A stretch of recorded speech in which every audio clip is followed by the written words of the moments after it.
Hello guys! Hello Fire Sign, Leo, Aries, Sagittarius. Welcome dito sa aking channel, Kapalaran 888. Welcome guys. Alamin natin kung anong messages, vibration, gabay, energy para sa inyong lahat. Ito ay para sa lahat ng mga Fire Sign, Leo, Aries, Sagittarius, January 8, 2024.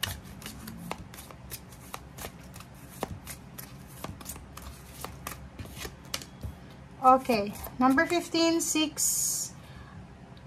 Kailangan mo daw magpakatatag. Okay, kailangan mong magpakatatag, kailangan mong maging strong sa araw na ito. Number 5, nakikita natin dito Fire Sign, Leo, Aries, Sagittarius na mag-iingat ka kasi may posibleng magti-trigger ng emotion mo eh. Diba? Parang may mga tao sa paligid mo na iti-trigger nila yung emotion mo para magalit ka. Okay? So, ingat-ingat tayo. So, kailangan nating maging courageous, maging malakas, magpakatatag ka dahil posibleng yung tawag dito, yung pasensya mo ay mawala sa araw na ito dahil sa mga taong ito.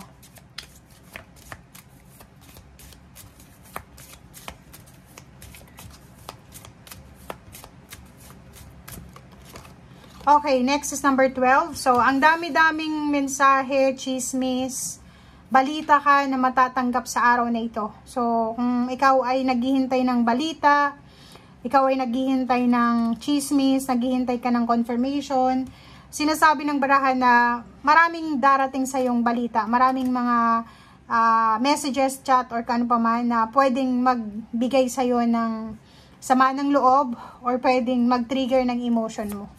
Fire Sign, Leo, Aries, Sagittarius.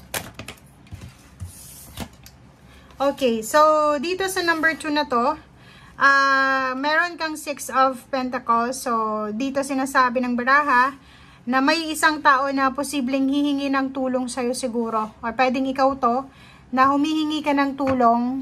Like, for example, isa kang Fire Sign, like Leo, Aries, Sagittarius. Ikaw ang nangangailangan ng tulong. Maraming tao ka na kinausap, nag-send ka ng message kasi kailangan ng pera. But sinasabi ng baraha dito na siguro kahit isa wala kang natanggap. Pero kung ikaw naman ay hinihinga ng tulong, posibleng mag-share ka ng tulong. So yun ang nakikita natin.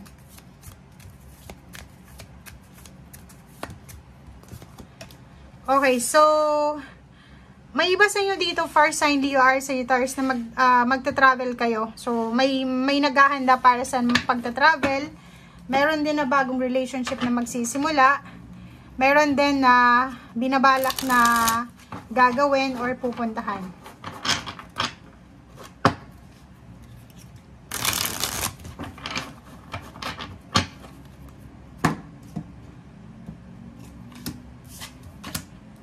Okay, King of Cups and then Page of Swords. Sinasabi ng baraha sa'yo dito na may magandang balita na darating sa'yo sa mga susunod na araw na pwedeng magdala sa'yo ng contentment or pwedeng emotional balance or harmony. Four of Pentacles, yun. So, posibleng sa mga susunod na araw, guys, pinapakita ng baraha sa'yo dito na may 6 of Wands, may victory and success, may kakayahan ka na mag-ipon ng pera. So, siguro sa ngayon, ang focus mo sa araw na ito is kailangan mong ipagpatuloy yung ginagawa mo, like yung trabaho mo, para makapag-ipon ka ng pera or para hindi ka mamroblema sa financial mo. Parang ganun. So, may iba sa inyo ditong magdedesisyon na umalis, mag-travel, hanapin kung saan siya pwedeng makakuha ng swerte. And sinasabi ng baraha sa'yo dito na yung iba kailangan siguro ng pera na panggastos, allowance, or pang-process ng documents. Okay, sa araw na ito, ang focus mo is yung mabago yung takbo ng iyong financial. Ang focus mo sa araw na ito is makaalis ka sa problema financial and ma-resolve mo na yung mga issues na matagal mo nang pinoproblema. Kaso lang, sinasabi ng baraha sa'yo dito, mag-iingat ka sa kontrata. Like today, if pipirma ka ng kontrata sa araw na ito, okay? So, doon sa mga Leo, Aries, Sagittarius na gustong pumirma ng kontrata ngayon, papeles, or kung ano pa man, ingat-ingat kayo kasi may 7 of Swords. Pwedeng pabor sa empleyado, I mean sa employer, or pabor sa company yung pipirmahan mo, and then lugi ka sa pirmang to. So, kailangan mong pag-isipang mabuti. Kailangan nating i-check, double-check yung kung ano yung mga messages or information na pinipirmahan natin. Okay. Yung iba sa inyo dyan, posibleng hindi makatulog, hindi makakain, or marami kayong mga iniisip for sign Leo, Aries, Sagittarius. But, huwag kayong mag-alala kasi siguro sa araw na ito lang, medyo balisa kayo. But, may Knight of Wands dito.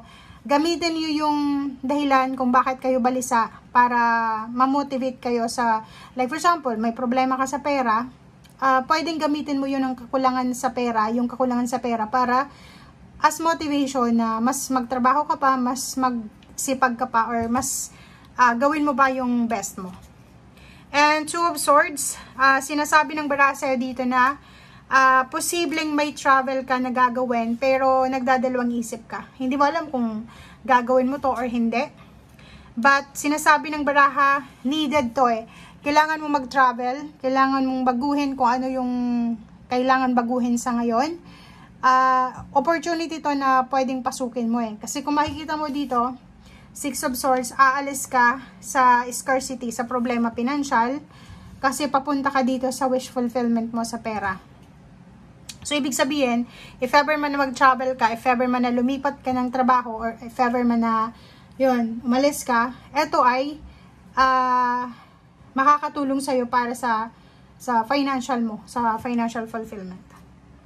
Okay, 9 of Cups, and 7 of Pentacles, and the Star. So, sinasabi ng baraha dito na, yung hinihintay nyo, it's either relationship man yan, it's either pera, ay parating na, abot kamay na. Kaso lang, dalawa yung 5 of Wands natin sa araw na ito. So, mag-iingat kayo kasi posibleng marami kayong makakaaway. Lalo sa araw na ito, matitrigger yung emotion mo, lalo sa employer mo. Like for example, may utang ka sa iyong boss, and then mali yung calculation niya. Pero pumirma ka doon. So, pwedeng magkasagutan kayo ng boss mo kasi parang feeling mo niloloko ka niya. Relationship din, sinasabi ng baraha sa'yo dito na may mag-asawa siguro or mag-girlfriend, boyfriend na pwedeng mag-away dahil sa may bagong darating na individual na magiging parang ano siya, temptation. Abot kamay mo na yung pera na hinihintay mo. And lalo na yung negosyo, like may gusto kang buksan ng negosyo, may gustong mag-aral, gusto mag-masteral, doctoral, gusto ng partnership, malapit na siya eh, abot kamay mo na. So parang sinasabi ng baraha na yung iba na naghihintay dito ng relationship ng kasal, pwedeng mangyari yon, pera, accomplishment, emotional, like family celebration, parating to sa 2024. Okay? Thank you guys. Bye!